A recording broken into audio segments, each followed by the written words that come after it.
Good morning children, कैसे हैं आप प्यारे बच्चों।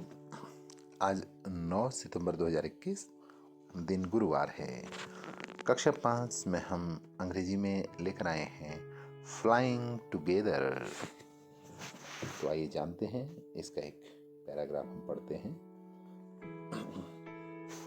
A flock of wild geese lived in the leafy branches of a tall tree. A flock of wild geese, जंगली गीज हंसों का एक झुंड जो है रहता था leafy branches of tall tree, ऊंचे पेड़ के घने पत्तेदार शाखाओं में। One of the geese was a wise old bird, उनमें से एक गीज जो था वो बूढ़ा बुद्धिमान पक्षी था। He became worried to see the small creeper that was growing at the foot of the tree. वह इस बात को लेकर चिंतित था कि एक बेल जो है वह उग रही है उस पेड़ की जड़ में। He told the other birds to destroy it. उन्होंने दूसरे पक्षियों से उसे नष्ट करने को कहा। Otherwise it might cause problem for them. अगर ऐसा नहीं होगा तो वह उनके लिए समस्या खड़ी कर सकती है, ऐसा उन्होंने उन अदर बर्ड्स से कहा। But the birds did not pay attention to his advice. लेकिन जो वो अन्य हंस थे, चिड़िया थी, उन्होंने उसकी बात पर कोई ध्यान नहीं दिया। द क्रीपर ग्रू स्ट्रॉन्ग, और बेल जो है काफ़ी बड़ी होगी, मजबूत होगी, and thick in the due course. It began winding up trees, उसने पेड़ को जकड़ना शुरू कर दिया, पेड़ को लपेटना शुरू कर दिया। वन डे, एक दिन, अ Hunter came and climbed up the tree, एक दिन शिकारी आया और उस पेड़ पर चढ़ गया। With the help of the creeper, उस बेल के सहारे। He got to the top and spread his net. He got to the top, वह टॉप में चढ़ गया, एंड स्प्रेड हिज नेट, अपनी उसने जाल बिछाई। देयर, वहाँ, टू ट्रैप द गीज, उन गीज को ट्रैप करने के लिए, पकड़ने के लिए। The geese were easily trapped, वो हंस जो थे आसानी से पकड़े गए। They began to cry to become free, उन्होंने आजाद होने के लिए चिल्लाना शुरू कर दिया। The wild old bird came to their help, wise old bird, वह बुद्धिमान बूढ़ा हंस जो है उनकी मदद के लिए आया। On his advice, all the geese pretended to be dead. उस बूढ़े पक्षी की सलाह पर सभी हंसों ने मरे हुए का बहाना किया, मृत होने का बहाना किया। In the morning, the hunter came to the tree. सुबह जो है वो शिकारी पेड़ में आया and climbed up, और चढ़ा। He saw all the geese lying still in the net. उसने देखा कि सभी गीज जो थे, हंस जो थे, वो नेट में, अपनी जाल में अभी तक पड़े हुए थे। He took them to be dead and threw them out of the net one by one. उसने देखा ये तो मरे हुए हैं, क्योंकि उन्होंने मरे हुए का बहाना किया था, इसलिए शिकारी ने उनको एक एक करके बाहर जाल से फेंक दिया।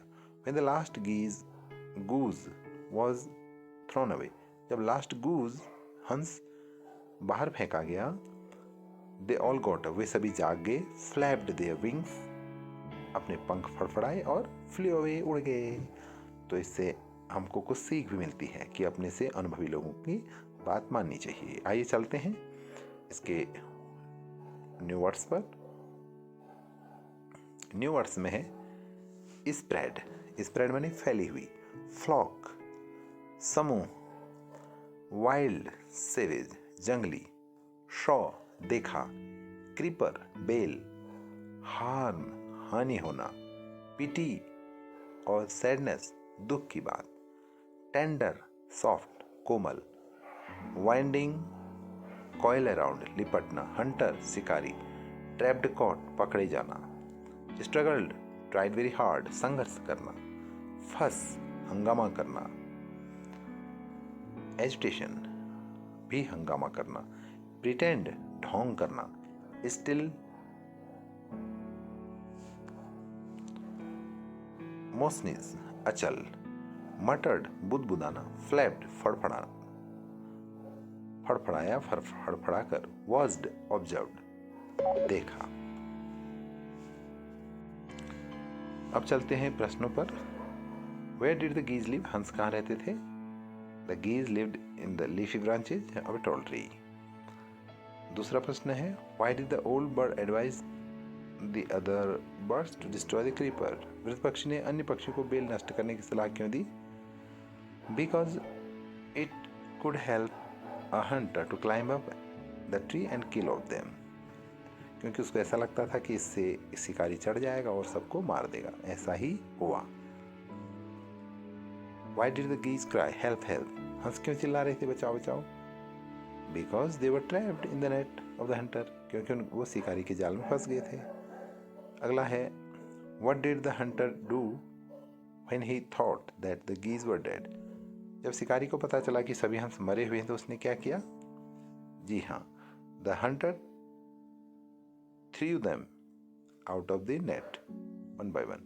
शिकारी ने उनको threw फेंक दिया एक एक करके नेट से बाहर।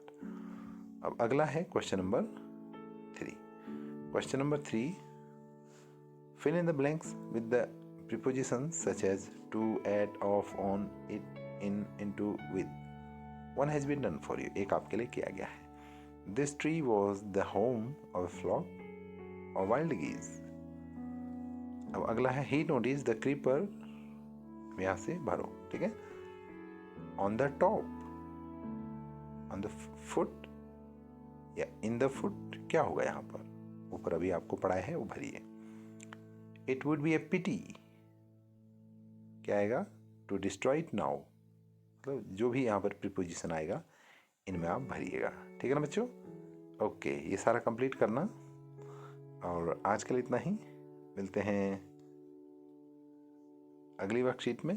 और हाँ, यहाँ पर आपको लास्ट में उत्तर भी दिए हैं, आप देखिए। Add to, across, with, of, in, across, into. तो इससे पहले आप खुद ट्राई करिए, उसके बाद नहीं आता है तो यहाँ देखिए। Okay okay, bye bye, thank you so much, have a nice day.